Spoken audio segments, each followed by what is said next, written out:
Hello दोस्तों, मेरा नाम है अंकिता प्रकाश और आज एक बार फिर से मैं आपके लिए एक नई कहानी लेकर आई हूँ। आज की कहानी थोड़ी शायराना है। उम्मीद करती हूँ आपको पसंद आएगी। आज की कहानी का नाम मिर्जा गालिब की हाजिर जवाबी। तो चलिए शुरू करते हैं। मिर्जा असदुल्ला खां गालिब, ये सिर्फ नाम नहीं, पूरी कायनात है, पूरा यूनिवर्स, जिसमें उर्दू और फारसी जुबान अपनी तमाम नज़ाकत, नफाजत, कैफियत, शिद्दत, इश्क, मोहब्बत, पेचीदगी, रवानगी, रोमांस और सूफिज्म के साथ इचलाती घूमती है। यही नहीं, गालिब अपनी हाजिर जवाबी के लिए भी बहुत प्रसिद्ध थे। तो चलिए शुरू करते हैं आज की कहानी। आखिरी मुगल बादशाह बहादुर शाह जफर अदबी इंसान थे और खुद भी शेर व शायरी का शौक रखते थे। हर शाम उनके दरबार में मुशायरे का जमावड़ा लगता था, जहां गालिब के साथ साथ उस समय के मशहूर शायर ज़ौक़ भी शिरकत किया करते थे। माना जाता है कि गालिब और ज़ौक़ के बीच एक जुबानी जंग थी, जिसे वो कभी एक दूसरे पर जाहिर नहीं होने देते थे, पर मौका मिलने पर खिंचाई करने से नहीं चूकते थे। एक बार गालिब अपने कुछ दोस्तों के साथ चाय की दुकान पर ठाट मठोली कर रहे थे कि ज़ौक़ साहब पालकी में बैठे वहां से गुजरे। ज़ौक़ को आता देख मियाँ गालिब खुद को रोक नहीं पाए और तंज में एक शेर कहा कि बना है शाह का मुसाहिब, फिरे है इतराता।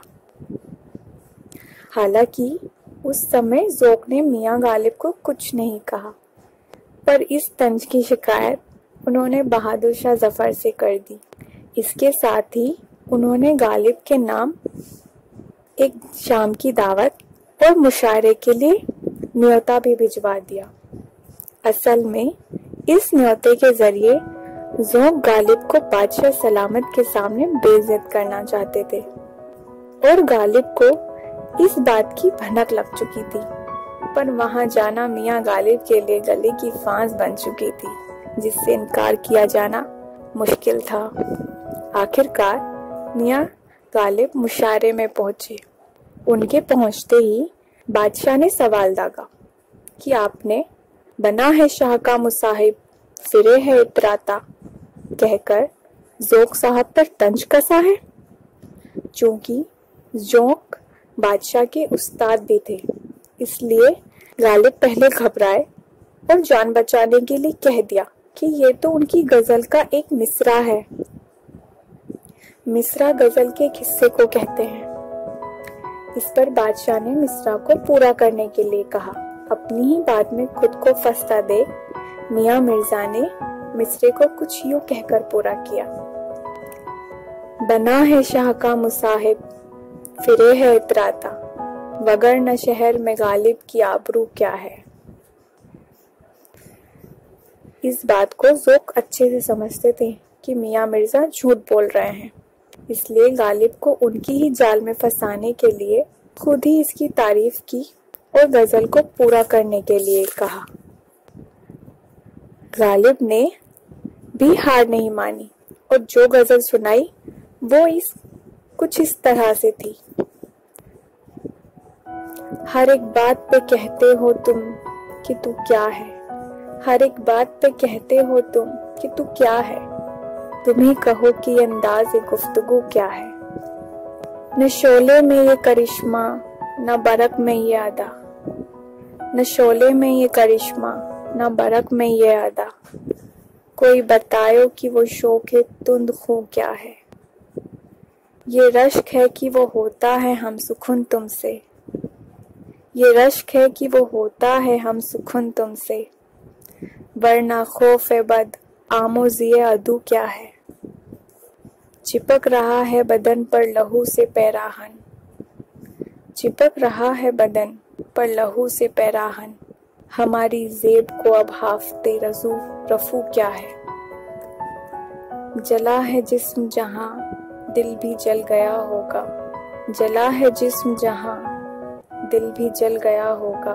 खरीदते हो जो अब राख, जुस्तजू क्या है। रगों में दौड़ने फिरने के हम नहीं कायल, रगों में दौड़ने फिरने के हम नहीं कायल। जब आँख ही से न टपका तो फिर लहू क्या है। वो चीज़ जिसके लिए हमको हो बदशहत अजीज़, वो चीज़ जिसके लिए हमको हो बदशहत अजीज़। सिवाय वादे गुलफाम ए मुश्क बू क्या है। पीऊँ शराब अगर खून भी देख लूँ दो चार, पीऊँ शराब अगर खून भी देख लूँ दो चार। ये शीशा ओ कह दे ओ कूज़ा ओ सुबह क्या है। रही न ताकते गुफ्तार और अगर हो भी, रही न ताकते गुफ्तार और अगर हो भी, तो किस उम्मीद पे कहिए कि आरज़ू क्या है। हुआ है शह का मुसाहिब फिरे है इतराता, मगर न शहर में गालिब की आबरू क्या है। इस तरह गालिब ने अपनी चालाकी और हाजिर जवाबी से न सिर्फ अपने को बादशाह की नाराजगी से बचाया, वरन सबकी वाहवाही भी लूट ली। बस इतनी सी थी ये कहानी। दोस्तों, उम्मीद करती हूँ आपको ये कहानी पसंद आएगी, और अगर आपको कोई भी कमी या आप मुझे सुझाव देना चाहते हैं तो प्लीज़ कमेंट ज़रूर करें। अच्छाई और बुराई मुझे ज़रूर बताएं, और साथ ही लाइक, शेयर और सब्सक्राइब करना ना भूलें। फिर लौटूंगी एक नई कहानी के साथ। Thank you.